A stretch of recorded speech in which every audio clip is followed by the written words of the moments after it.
দলীয় প্রতীক নিষিদ্ধ করেছিল। আলহামদুলিল্লাহ 5ই আগস্টের পরবর্তী বাংলাদেশের জামাত ইসলামী এখন স্বাভাবিকভাবে তার কার্যক্রম পরিচালনা করছে।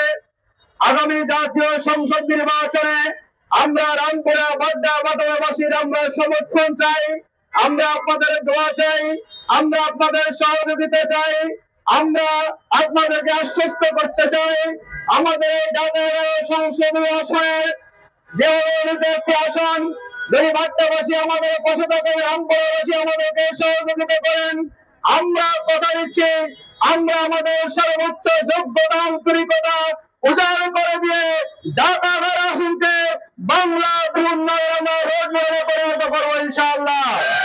আমরা কথা দিচ্ছি এই এলাকায় একটা সরকারি হসপিটাল আমরা প্রতিষ্ঠা করবো। আমরা কথা দিচ্ছি এখানে সরকারি কলেজ নাই, আমরা উদ্যোগ গ্রহণ করবো